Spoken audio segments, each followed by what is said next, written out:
إن الحمد لله نحمده ونستعينه ونستغفره ونعوذ بالله من شرور أنفسنا ومن سيئات أعمالنا من يهده الله فلا مضل له ومن يضلل فلا هادي له وأشهد أن لا إله إلا الله وحده لا شريك له وأشهد أن محمدا عبده ورسوله أما بعد فإن خير الحديث كتاب الله وخير الهدي هدي محمد صلى الله عليه وسلم وشر الأمور محدثاتها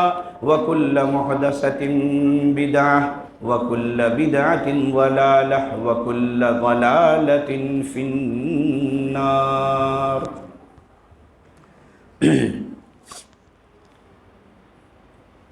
سب سے پہلے ہم اللہ رب العزت کا لاکھ لاکھ شکر ادا کرتے ہیں کہ اس اللہ رب العزت کی توفیق سے ہم اور آپ سب لوگ یہاں پر اکٹھا ہوئے اور ماشاءاللہ یہ شاندار دینی اجتماع منعقد کر پائے، اور اس کے انعقاد کرنے والوں نے جن علماء کرام کو بلانا چاہا، جس انداز سے اس کو آرگنائز کرنا چاہا، اللہ رب العزت نے اس کی انہیں توفیق دی اور اس کو پائے تکمیل تک پہنچایا، کیونکہ نیکیوں کی توفیق اللہ کی طرف سے ہوتی ہے، اور انسان جب برائی سے بچتا ہے تو اللہ ہی کی توفیق سے بچتا ہے۔ مسجدوں میں جب 5 وقت کی اذان دی جاتی ہے تو مؤذن یہ کہتا ہے کانوں میں انگلیاں ڈال کر، حی علی الصلاۃ حی علی الفلاح۔ اس کے جواب میں ہم کہتے ہیں لا حول ولا قوت الا باللہ۔ یہ بڑا عظیم الشان کلمہ ہے۔ علامہ ابن قیم رحمہ اللہ نے اپنی کتاب الوابل الصیب من الکلم الطیب میں لکھا ہے، علامہ ابن تیمیہ رحمہ اللہ سے ایک اثر نقل کرتے ہوئے، کہ اللہ رب العزت جب اپنے عرش پر مستوی ہو گیا تو اس نے فرشتوں کو کہا کہ میرے عرش کو اٹھاؤ۔ فرشتوں نے کہا کہ اے اللہ، ایک تو تیری ذات، اس پر سے تیرا عرش، ہم کہاں طاقت رکھتے ہیں کہ اس کو اٹھا سکیں، اور اللہ رب العزت کے عرش کو فرشتے اٹھائے ہوئے ہیں۔ قیامت کے دن بھی اس کا تذکرہ اللہ رب العزت نے قرآن میں کیا سورہ حقہ میں، وَيَحْمِلُ عَرْشَ رَبِّكَ فَوْقَهُمْ يَوْمَئِذٍ ثَمَانِيَةٌ۔ قیامت کے دن تیرے رب کے فرشتے کو 8 فرشتے اٹھائے ہوئے ہوں گے۔ بہرحال تو فرشتے جب نہیں اٹھا پا رہے تھے تو ذکر کیا، اللہ رب العزت نے کہا کہ لا حول ولا قوت الا باللہ پڑھو تو تمہیں طاقت آ جائے گی۔ ہمارے سماج و معاشرہ کا ایک بڑا المیہ ہے کہ ہم کہیں پر کوئی نجاست دیکھ لیں، کوئی پاخانہ دیکھ لیا، پیشاب دیکھ لیا، کوئی گندی چیز دیکھ لی، کوئی گندی بات سن لی تو کہتے کیا ہے، لا حول ولا قوت الا باللہ۔ جیسے کہ ہمارے برادران وطن غیر مسلم کسی گندی چیز کو دیکھ کے کہتے ہیں ہے رام چھی چھی چھی چھی چھیا چھیا۔ ہم نے اسی طریقے سے اس کلمے کو بنایا ہوا ہے، کوئی غلط چیز دیکھا تو کہتے ہیں لا حول ولا قوت الا باللہ، حالانکہ یہ کلمہ اس کے لیے نہیں ہے۔ یہ کلمہ باضابطِ ذکر کے اندر اس کا استعمال کیا جاتا ہے۔ لا حول ولا قوت الا باللہ کو بطور ذکر کے تسبیحات کی شکل میں پڑھنا یہ بھی سلف سے ثابت ہے۔ تو یہ جو مؤذن کہتا ہے کہ آؤ حی علی الصلاۃ حی علی الفلاح، نماز کی طرف، کامیابی کی طرف، تو ہم کہتے ہیں لا حول ولا قوت الا باللہ۔ مطلب کیا؟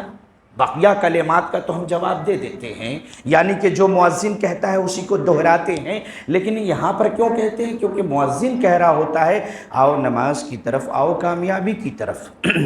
تو ہم کہتے ہیں لا حول ولا قوت الا باللہ، مطلب ہے اللہ مؤذن نماز کی طرف بلا رہا ہے، کامیابی کی طرف بلا رہا ہے، فلاح کی طرف بلا رہا ہے، شیطان سے دور کر کے رحمان کی بارگاہ کی طرف بلا رہا ہے۔ لیکن اے اللہ نہیں ہے برائیوں سے بچنے کی طاقت، اے اللہ نہیں ہے میرے اندر نیکیوں کو کرنے کی طاقت، مگر یہ کہ تیری ہی مدد سے، یہ ہے لا حول ولا قوت الا باللہ۔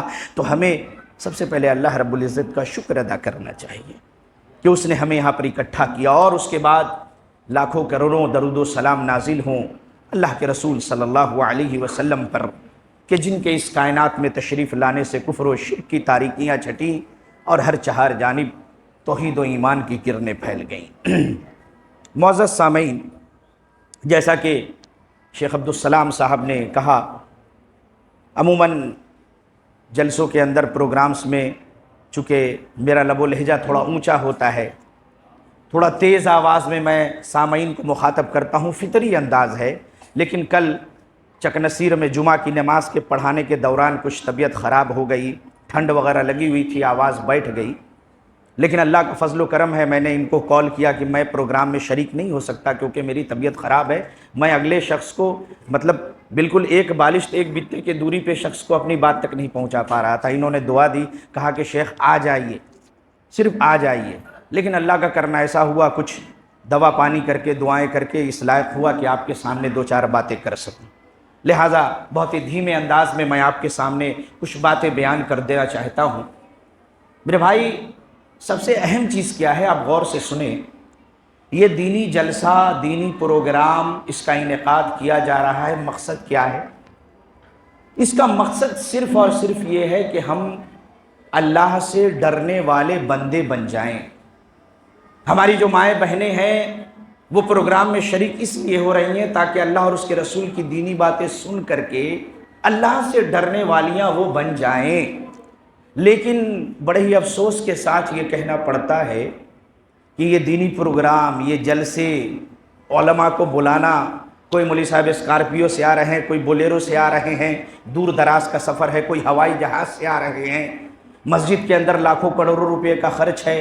ابھی شیخ نے بیان کیا کہ وہ پروجیکٹر لگانا ہے، LED لگانا ہے، اتنا کا صرفہ ہے، کئی لاکھ روپے کا خرچ ہے۔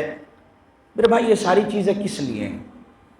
اگر ان تمام چیزوں کے خرچ کرنے کے بعد اس کا کوئی رزلٹ ملے، اس کا کوئی پھل ملے، تب نہ یہ فائدہ مند ہوگا۔ ایک اسکول قائم کر دیا جائے، اس کے سارے بچے فیل کر جائیں ہر سال، تو لوگ کیا کہیں گے کہ بھائی بند کرو اسکول کو، بند کرو اسکول کو۔ کوئی آدمی کہیں سے پیسہ لے، قرض لے، ادھار لے، کوئی کاروبار میں لگائے، اور جو کاروبار کرے وہ بیٹھ جائے، 1 روپیہ کا فائدہ نہیں، اوپر قرض دار ہو جائے۔ لوگ کہیں گے بھائی تجھے کاروبار کرنے نہیں آتا، بند کر کاروبار کا یہ دھندا۔ گویا کہ ہر آدمی چاہتا ہے کہ کچھ رزلٹ آنا چاہیے۔ یہ ساری کاوش، یہ کوشش، یہ علماء کا جماوڑا، یہ لوگوں کا اکٹھا ہونا کیوں ہے؟ تاکہ ہم جو اللہ اور اس کے رسول کی باتیں سنتے ہیں اس پر عمل کریں۔ لیکن ابھی یہی 2-3 دنوں پہلے رمضان کا مہینہ ختم ہوا، رمضان کے روزے ہم نے رکھ لیے، علماء سے تقریر سنی، جمعہ کا خطبہ سنا۔ رمضان کے بارے میں اللہ رب العزت نے فرمایا کہ اے مسلمانوں، رمضان کے روزے کیوں فرض کیے گئے؟ تاکہ تم متقی بن جاؤ، اللہ سے ڈرنے والے بن جاؤ۔ 1 مہینہ رمضان کا گزر گیا۔ علماء نے یہ بھی کہا، حضرت جابر کی وہ روایت کہ اذا صمت فلیصم سمعک وبصرک ولسانک عن الکذب والمحارم، کہ جب تو روزہ رکھے تو تیرے کان کو بھی روزہ رکھنا چاہیے، تیری آنکھوں کا بھی روزہ ہونا چاہیے، تیری زبان کا بھی روزہ ہونا چاہیے۔ تو روزے نے ہمیں ٹریننگ دی، تدریب کا مہینہ ہے، ٹریننگ کا مہینہ ہے۔ ہم نے روزے کے اندر بری باتوں سے اجتناب کیا، لیکن جو اللہ کا تقوی پیدا ہونا چاہیے وہ دور دور تک دکھتا ہوا نظر نہیں آ رہا۔ پہلے بھی مسجدیں ویسے ہی ویران نظر آتی تھی، آج بھی مسجدوں میں عید کا چاند نظر آیا، اور ہم پبلک اور سامعین بھی عید کے چاند بن گئے۔ لوگ کہتے ہیں نا بھائی بڑے دنوں کے بعد ملاقات ہوئی ہے، ارے آپ تو عید کے چاند بن گئے ہیں۔ ہم بھی عید کے چاند بن گئے، نمازی غائب۔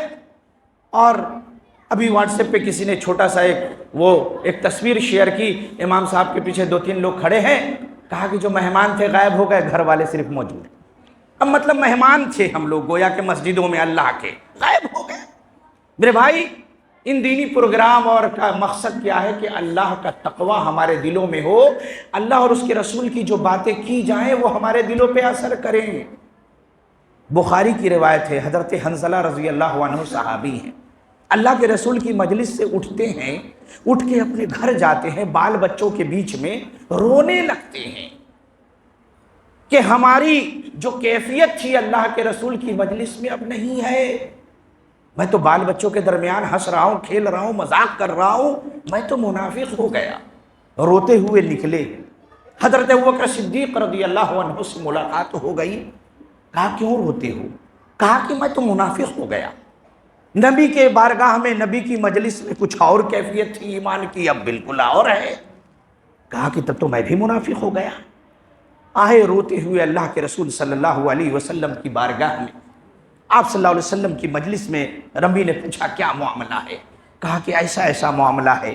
اللہ کے رسول صلی اللہ علیہ وسلم نے فرمایا کہ سنو، میری مجلس میں جو تمہارے دل کی کیفیت ہوتی ہے نا، اگر تمہارے بال بچوں کے درمیان عام جگہوں پہ بھی وہ کیفیت اگر ہو جائے، فرشتے تم سے مصافحہ کرنے لگیں گے۔ اللہ اکبر۔ تو اللہ اور اس کے رسول کی باتیں سننے کے بعد دل پہ اثر ہونا چاہیے،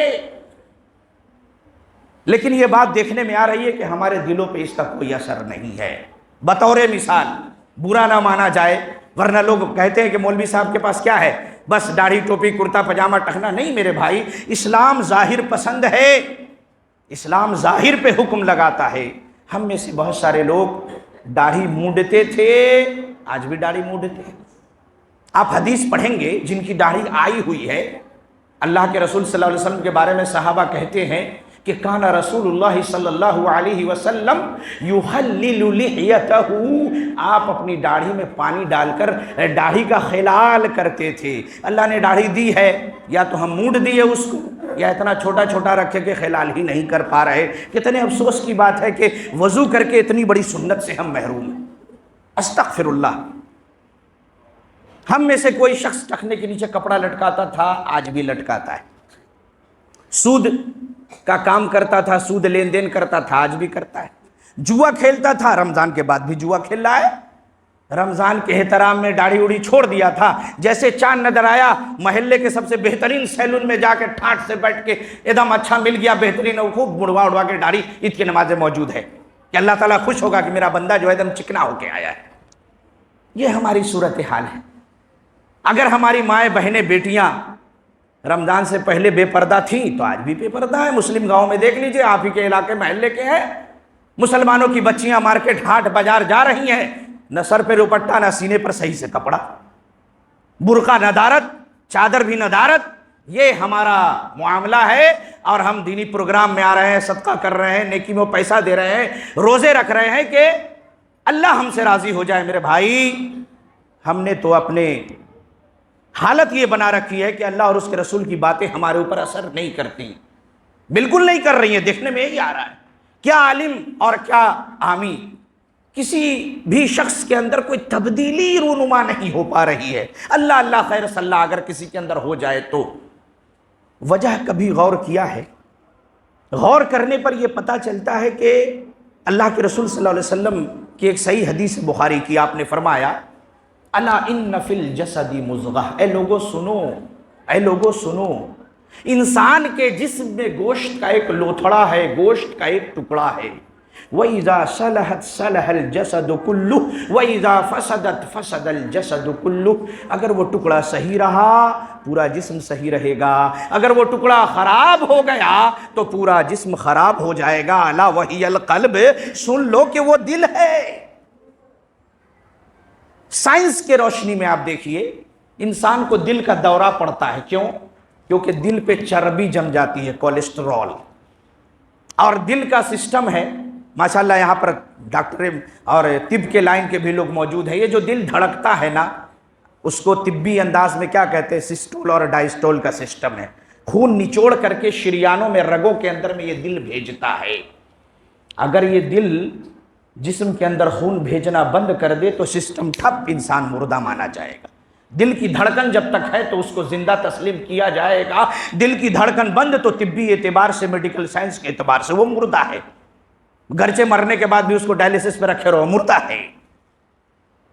اللہ کے رسول صلی اللہ علیہ وسلم کیا فرما رہے ہیں کہ اگر تمہارا دل صحیح ہے تو تمہارا پورا سسٹم صحیح ہے۔ اذا فسدت فسد الجسد کلہ، دل خراب ہوا پورا جسم خراب ہو گیا۔ دل کی بڑی اہمیت ہے۔ قرآن کریم میں اللہ رب العزت نے فرمایا یوم لا ینفع مال ولا بنون الا من اتى اللہ بقلب سلیم۔ قیامت کا جب دن ہوگا، اس کی منظر کشی اگر آپ قرآن کو دیکھیں گے، حدیث کو، تو آپ کی آنکھوں میں آنسو آ جائیں گے۔ آج ہم بیٹھے ہیں پنکھے کے نیچے، کہیں اے سی ہے، کہیں کولر ہے۔ قیامت کے دن میرے بھائی یہ سب نہیں ہوگا، آپ جانتے ہیں۔ اللہ کے رسول صلی اللہ علیہ وسلم نے فرمایا، بخاری کی روایت ہے، تدنى الشمس یوم القیامت من الخلق حتی تکون کمقدار المیل۔ قیامت کے دن سورج بندے سے اتنا قریب ہوگا، 1 میل کے قریب ہوگا۔ راوی حدیث کہتے ہیں مجھے نہیں پتا میل سے مراد کیا ہے۔ مسافت الارض، یہ جو زمین کی دوری ہوتی ہے نا، کہتے ہیں 2 میل دور ہے، 3 میل دور ہے، 4 میل دور ہے، تو زمین کی دوری کو بھی میل کہا جاتا ہے۔ راوی حدیث کہتے ہیں کہ مجھے نہیں پتا کہ میل سے مراد وہ مسافت الارض، زمین کو ناپنے والی دوری مراد ہے، یا سرمے دانی کی وہ سلائی۔ سرمہ دانی دیکھا ہے آپ نے نا؟ سرمے دانی میں ایک تیلی ہوتی ہے، سلائی ہوتی ہے، اس میں سرمہ لگا کر کے آنکھوں میں ہم لگاتے ہیں، چھوٹا سا ہوتا ہے۔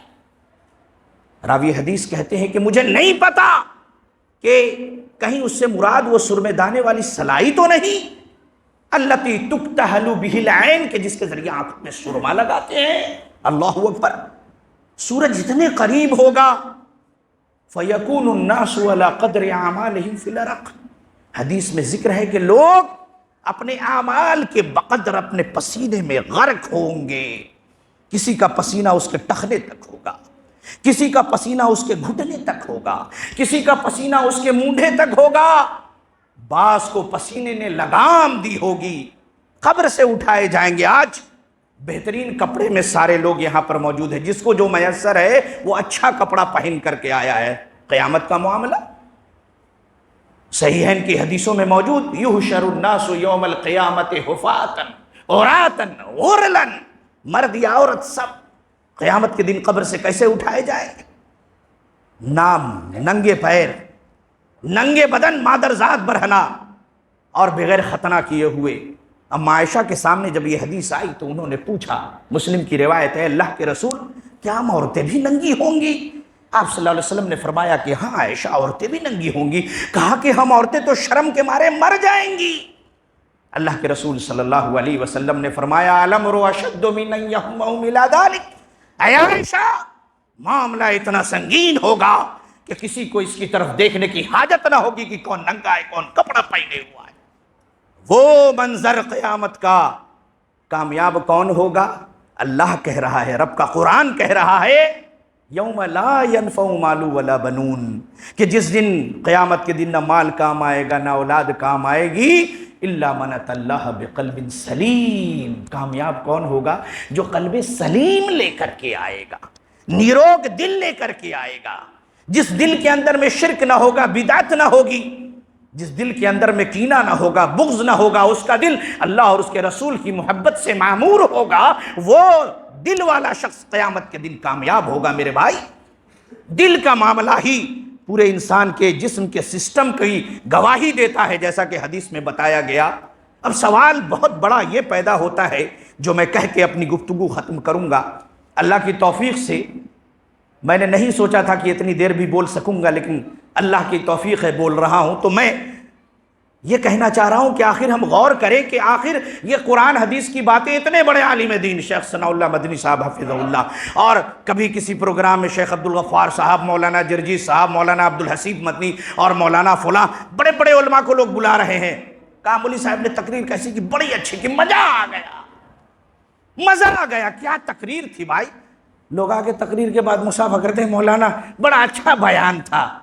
پہلی بار گئے تو دیکھا ویسے ہی آدمی نظر آ رہا ہے، سر سے پیر تک مونڈا شوڈا۔ دوسرے بار گئے پروگرام میں اگلے سال، تب بھی آ کے کہہ رہا ہے بڑا اچھا بیان تھا۔ اس کی حالت میں کوئی تبدیلی نہیں ہے۔ کیوں؟ بات اسی پہ آ رہی ہے۔ مسند احمد کی ایک صحیح ترین روایت، غور کریں ہم سبھی لوگ، ہم اور آپ، سب سے پہلے میں پھر آپ تمام لوگ، اللہ اور اس کے رسول کی باتیں سن کے عمل کیوں نہیں کرتے؟ کوشش تو کرتے ہیں، عزم تو کرتے ہیں، ہمت و ارادہ کر کے تو آتے ہیں، عمل کیوں نہیں کرتے؟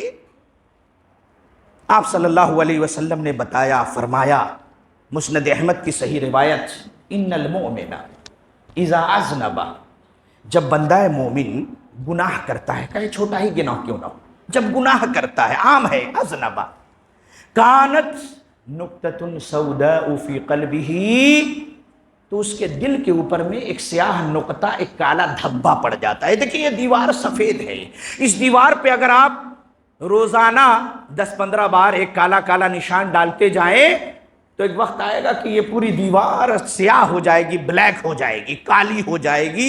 اللہ کے رسول صلی اللہ علیہ وسلم فرما رہے ہیں صحیح روایت کہ جب بندہ مومن گناہ کرتا ہے تو اس کے دل پہ ایک سیاہ نقطہ پڑ جاتا ہے، کالا دھبا پڑ جاتا ہے۔ جب وہ توبہ کرتا ہے، استغفار کرتا ہے، تو اس کا دل صاف و شفاف ہو جاتا ہے، سقل قلبہ، اس کا دل صاف ہو جاتا ہے۔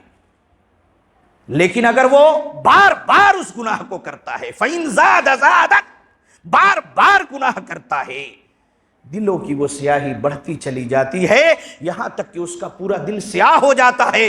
پھر اللہ کے رسول صلی اللہ علیہ وسلم نے فرمایا، کَلَّا بَلْ رَانَ عَلَىٰ قُلُوبِهِمْ مَا كَانُوا يَكْسِبُونَ، نہیں، یہ تو ان کے دلوں پر چھائی جانے والی وہ زنگ ہے، وہ سیاہی ہے جو ان کے برے اعمال کی بنا پر چھا گئی۔ اللہ اکبر۔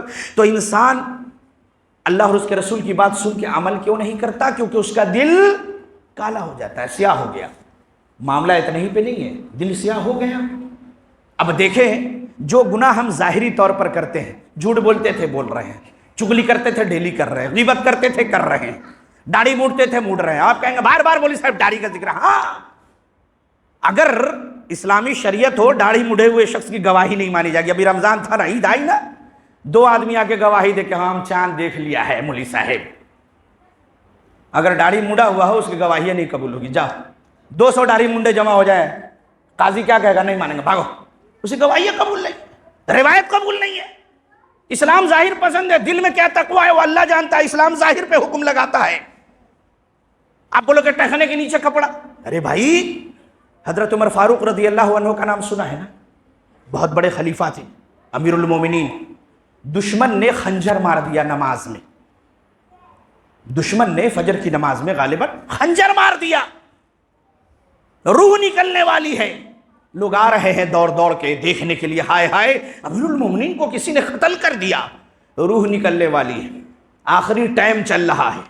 ایک نوجوان آتا ہے، صحیح روایت ہے، وہ آ کر کے حضرت عمر فاروق رضی اللہ عنہ کی تیمارداری کرنے آتا ہے۔ جب وہ جانے لگتا ہے تو اس نوجوان کا کپڑا ٹخنے کے نیچے لٹکا ہوا تھا۔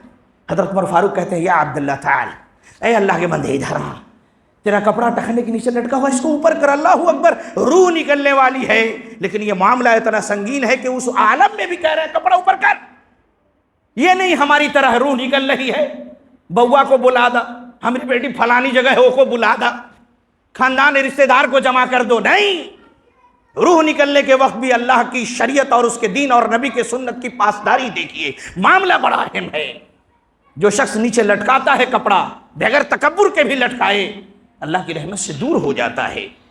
تو کہہ یہ رہا تھا کہ جب انسان گناہ کرتا ہے تو اس کا دل سیاہ ہو جاتا ہے، لیکن معاملہ صرف یہیں پہ ختم نہیں ہوتا۔ جب سیاہی آگے بڑھ جاتی ہے تو انسان کا دل سخت ہو جاتا ہے، پتھر کی طرح جو ہمارا ہو چکا ہے۔ اللہ رب العزت نے قرآن کریم کے اندر میں فرمایا، بنی اسرائیل کا تذکرہ کرتے ہوئے، ثم قست قلوبکم من بعد ذلک فہی کالحجارۃ او اشد قسوہ، اے بنی اسرائیل کے لوگوں، اللہ اور اس کے رسول کی باتیں سننے کے بعد بھی تمہارے دل سخت ہو گئے، فہی کالحجارہ، پتھر کی طرح ہو گئے، او اشد قسوہ، پتھر سے بھی زیادہ سخت ہو گئے، وَإِنَّ مِنَ الْحِجَارَةِ لَمَا يَتَفَجَّرُ مِنْهُ الْأَنْهَارُ، ارے بات پتھر تو ایسے ہوتے ہیں کہ ان سے نہر جاری ہو جاتی ہے، وَإِنَّ مِنْهَا لَمَا يَشَّقَّقُ فَيَخْرُجُ مِنْهُ الْمَاءُ، بعض پتھر ایسے ہوتے ہیں کہ جب وہ پھٹتے ہیں تو ان سے پانی نکل آتا ہے، چشمے نکل آتے ہیں، وَإِنَّ مِنْهَا لَمَا يَهْبِطُ مِنْ خَشْيَةِ اللَّهِ، بعض پتھر ایسے ہوتے ہیں کہ جو اللہ کی یاد سے لرزتے رہتے ہیں، پتھروں پہ اللہ کا اور اس کی خوف کا لرزہ طاری ہوتا ہے۔ اللہ نے فرمایا تمہارے دل پتھر سے بھی سخت ہو گئے، اللہ اکبر۔ ہم مسلمان مرد و عورت گناہ کرتے کرتے اپنے دل کو کالا کر چکے، مزید یہ کہ سخت کر چکے، پتھر سے بھی بدتر، اس پتھر سے بھی بدتر جن پتھروں سے پانی نکل آتا ہے۔ تو معاملہ کیا ہوا کہ انسان گناہ کرتا ہے، ایک ہی گناہ کو ڈیلی صبح سویرے آئینہ میں دیکھ کر کے بہترین والا کریم لگا کر کے اپنی جو صورتحال کرتا ہے اور جو گناہ کرنا ہے جو کرنا ہے کر رہا ہے، تو اس کا دل تو سیاہ ہوا، پھر مزید یہ کہ سخت ہو گیا۔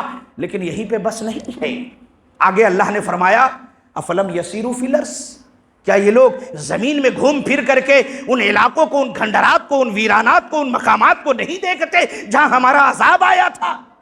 فتکون لہم قلوب یعقلون بہا، اگر ان کے پاس دل ہوتے تو یہ سمجھتے، تو ان جگہوں پہ یہ گھومے۔ فتکون لہم قلوب، تاکہ ان کے دل ایسے ہو جائیں جن کے ذریعے یہ سمجھ سکے، او آذان یسمعون بہا، یا ان کے کان ایسے ہو جائیں کہ جس کے ذریعے یہ سن سکیں۔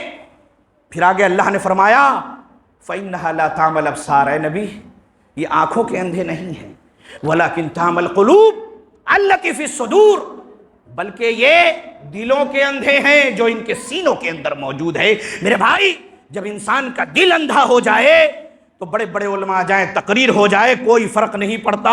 ایک گلاس ہے، اس گلاس کو الٹ کر کے رکھ دو، اس کے اندر میں پانی ڈالو، پیندے کی طرف سے گلاس میں پانی جائے گا؟ نہیں جا سکتا۔ وہی ہمارے دلوں کی کیفیت ہے کہ ہمارے دل گناہوں کی بنا پر سیاہ ہو چکے، سخت ہو چکے، اندھے ہو چکے ہیں۔ علماء کی تقریر، اللہ اور اس کے رسول کی باتیں ہمارے دلوں پر اثر نہیں کرنے والی۔ میرے بھائی، یہ مجلس، یہ محفل کامیاب کب ہوگی؟ کہ اگر ہم اپنے دلوں کو صاف کریں۔ دلوں کو کیسے صاف کریں؟ دلوں کو کیسے نرم کریں؟ میرے بھائی، صرف اور صرف آسان طریقہ یہ ہے کہ ہم اپنے نفس کا محاسبہ کریں، غور کریں کہ ہم کون سا گناہ صبح و شام کرتے رہتے ہیں، ایک لسٹ بنائیں اپنے ذہن میں، تنہائی میں بیٹھ کر کے رب کو یاد کریں، اپنے آنکھوں سے آنسو بہائیں۔ وہ حدیث آپ جانتے ہیں، کتب سنن کے اندر متعدد طرق سے یہ روایت موجود ہے، بالکل علامہ البانی نے سلسلۃ الصحیحہ میں ذکر بھی کیا کہ وہ 7 لوگ، سبعۃ یظلھم اللہ فی ظلہ یوم لا ظل الا ظلہ، 7 لوگ جب قیامت کے دن سورج اتنا قریب ہوگا، بتایا گیا 1 میل کے برابر ہوگا، سرمے دانی کی سلائی کے بقدر قریب ہوگا، اس وقت اللہ رب العزت کے عرش کے سائے کے علاوہ سایہ نہ ہوگا۔ 7 لوگ اس کے سائے میں جگہ پائیں گے۔ ان 7 کو ذکر کرنے کا یہ وقت نہیں، لیکن اس کے اندر ایک شخص وہ کون ہے جو میرے موضوع کے تعلق سے دیکھیے، اللہ کے رسول صلی اللہ علیہ وسلم نے فرمایا رجل ذکر اللہ خالیا، ایک وہ شخص جو تنہائی میں اپنے رب کو یاد کرتا ہے، اے اللہ میں تو بڑا گنہگار ہوں، میں بڑا سیاہکار ہوں، میں تو سود بھی کھاتا ہوں، میں تو جوا بھی کھیلتا ہوں، میں تو دیوس بھی ہوں۔ دیوس کس کو کہتے ہیں؟ جس کی ماں، جس کی بہن، جس کی بیٹی، جس کی بیوی بے پردہ باہر نکلے چہرہ کھول کر، غیر مردوں سے بات کرے، اور وہ گھر کا گارجین خاموش رہے، وہ دیوس ہے۔ اللہ کے رسول صلی اللہ علیہ وسلم نے فرمایا کہ دیوس کو جنت کی خوشبو بھی نہیں ملے گی۔ مولانا صدیق حسن کا بھوپالی رحمۃ اللہ علیہ، اہل حدیثوں کے بابا آدم، بہت بڑے عالم دین، سیرت نگاروں نے لکھا ہے کہ نواب صدیق حسن کا بھوپالی کی جو بیوی تھی، بھوپال کی نواب، شادی ہو گئی، وہ پردہ نہیں کرتی تھی، چہرہ کھول کے چلتی تھی۔ نواب اور مولانا صدیق حسن خان بھوپالی گھما پھرا کے کہتے تھے، لیکن کچھ کہنے کی ہمت نہیں ہو پاتی تھی۔ نواب تھی وہ، یہ ایک عالم دین تھے، ان کے جلال، ان کے رتبے، ان کے علم کو دیکھ کر کے انہوں نے شادی کر لی۔ ایک آدمی کو انہوں نے کہا کہ سنو، کل جو ہے نواب صاحبہ جو ہیں وہ اپنے گھوڑے پہ، یکے پہ، گھوڑا گاڑی پر اپنے ریاست کی سیر کے لیے نکلیں گی، میں بھی بیٹھا ہوا ہوں گا، تم آ کر کے مجھ سے ایک سوال کرنا۔ کہا کہ کیا سوال کرنا ہے حضور؟ کہا کہ صرف یہ پوچھنا کہ شریعت میں دیوس کس کو کہتے ہیں، بس اتنا ہی کام ہے۔ وہ شخص آیا، گھوڑا گاڑی رکوایا، ہاتھ دیا، نواب صاحبہ نے گاڑی روکا، نواب صاحب سے پوچھا انہوں نے، نواب صاحبہ نے، یا جو نواب صاحب کی جو بیوی تھی، ملکہ بھوپال تھی، کہا کیا معاملہ ہے؟ کہا مولوی صاحب سے ایک تو سوال پوچھنا ہے۔ کہا پوچھو۔ بلند آواز میں پوچھا، مولوی صاحب دیوس کس کو کہتے ہیں؟ سنا ہے دیوس، ذرا بتا دیجئے۔ کہا کہ دیوس وہ ہے کہ جس کے سامنے اس کی بیوی، اس کی بیٹی، اس کی گھر کی عورت بے پردہ نکلے، بے حیائی کے ساتھ نکلے، اور وہ مرد خاموش رہے، تو قیامت کے دن ایسے شخص کو دیوس کہا گیا، وہ جنت کی خوشبو بھی نہ پا سکے گا۔ ان کی بیوی سمجھ گئیں، زار و قطار رونے لگی۔ اگلے دن سے جب نکلی تو پردہ کر کے نکلی، اور جب دربار لگاتی تھی تو پردہ کر کے آتی تھی۔ میرے بھائی یہ حکمت ہے، یہ مصلحت ہے۔ تو میں یہ کہہ رہا تھا کہ وَرَجُلٌ ذَكَرَ اللَّهَ خَالِيًا، دل کیسے نرم ہوگا، دلوں کی سیاہی دور کیسے ہوگی؟ مرض تو بتا دیا گیا، علاج بھی بتانا ہے۔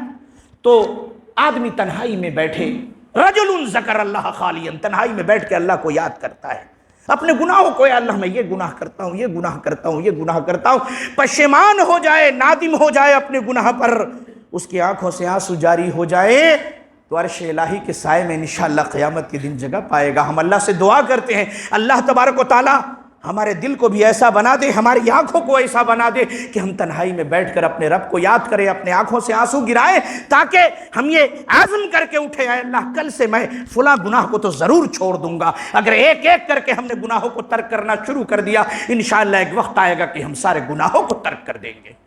میرے بھائی آپ غور کریں، ایک حدیث آپ کے سامنے ترمذی کی صحیح روایت اور بھی کتب سنن میں روایت موجود ہے۔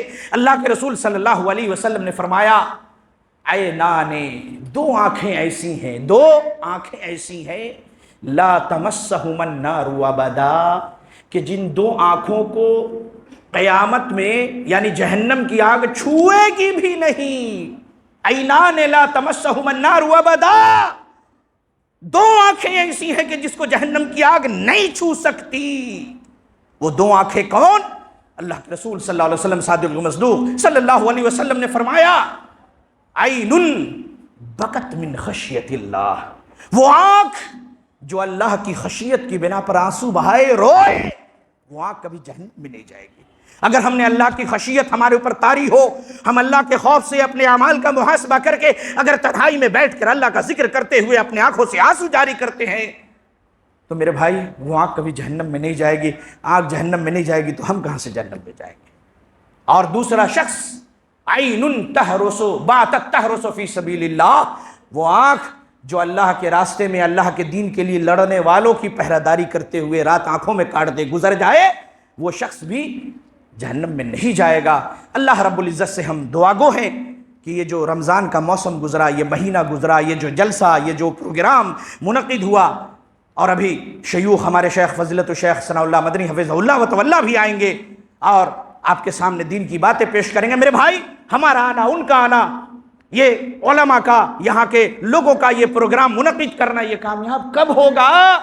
اگر کوئی ایک شخص بھی ہدایت پا جائے، خیر من حمر النعم، سرخ اونٹ سے بھی بہتر ہے اگر ایک شخص ہدایت پا جائے۔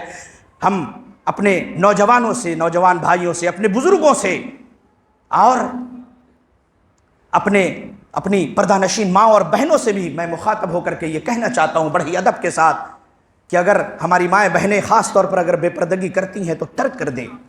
اگر چغلی، غیبت اور مختلف قسم کی گناہوں میں اگر وہ ملوث ہے تو اسے ترک کر دے۔ اور ہم تمام بھائیوں سے، بزرگوں سے اس بات کی امید لے کر کے جا رہے کہ انشاءاللہ اگلے بار جب ہم آئیں گے تو جن کے چہروں پہ داڑھی نہیں، ان کے چہروں پہ داڑھی ضرور نظر آئے گی۔ اور وقت ہوا چلا، ایک چھوٹی سی حدیث اسی تعلق سے ذہن میں بات آ گئی کہ ہم میں سے بہت سارے نوجوان ہیں، ان کو چھوڑ دیجئے، جو بوڑھے ہیں 40 پار کر گئے، وہ بھی کیا کرتے ہیں؟ سود کھا رہے ہیں۔ وہ بھی کیا کرتے ہیں؟ فلم دیکھ رہے ہیں، سنیما دیکھ رہے ہیں۔ ہاں، وہ بھی داڑھی موڑ رہے ہیں، ٹخنے کے نیچے کپڑا لٹکائے ہیں، داڑھی اوڑی نہیں رکھتے، نماز بھی نہیں پڑھتے، کہتے کہ ابھی ٹائم ہے۔ میرے بھائی جانتے ہیں مسلم کی ایک صحیح روایت، 3 لوگ ایسے ہیں جن کو اللہ تبارک و تعالیٰ قیامت کے دن نہ دیکھے گا نہ پاک کرے گا۔ وہ 3 لوگ میں سے کون؟ ایک کون؟ جھوٹا بادشاہ۔ جھوٹا بادشاہ، جھوٹ بولنا حرام ہے، جھوٹ بولنا حرام سب کے لیے، میرے لیے، آپ کے لیے، بچے کے لیے، بوڑھے کے لیے، جوان کے لیے، سب کے لیے حرام۔ لیکن اگر بادشاہ جھوٹ بولے بہت بڑا جرم ہے اللہ کے نزدیک۔ کیوں؟ بادشاہ کو کوئی ڈر نہیں۔ آدمی جھوٹ کیوں بولتا ہے؟ یا تو ڈر سے بولتا ہے یا لالچ میں بولتا ہے۔ بادشاہ کو کس بات کا ڈر؟ وہ تو مختار مال کل ہے، جس کی چاہے گردن اڑا دے، جس کو چاہے بند کر دے، جس کو چاہے آزاد کر دے، کوئی لالچ بھی نہیں۔ کیا لالچ ہے؟ پوری وہ جس کی جو بادشاہت ہے سب کا مالک وہ ہے۔ جھوٹا بادشاہ یعنی کہ جھوٹ عام آدمی کا بولنا ناپسندیدہ، لیکن بادشاہ کا بولنا زیادہ ناپسندیدہ۔ فقیر متکبر، ایک آدمی ہے، اللہ نے مال دیا، دولت دیا، کرتا ہے، تکبر کرتا ہے، حرام ہے، لیکن جس کے پاس مال ہے تکبر آ جاتا ہے، جوانی ہے تکبر آ جاتا ہے۔ لیکن اگر فقیر ہے 1 روپیہ نہیں ہے، محتاج ہے، پھر بھی اکڑا ہوا چل رہا ہے گردن ٹیڑھی کر کے، اللہ کو ناپسند ہے، فقیر ہے، اوپر سے تکبر کر رہا ہے، اور اللہ کو یہ ناپسند ہے۔ اور تیسرا شخص، وہ بوڑھا شخص جو زنا کی طرف مائل ہو، وہ بوڑھا شخص جو گناہ کرے۔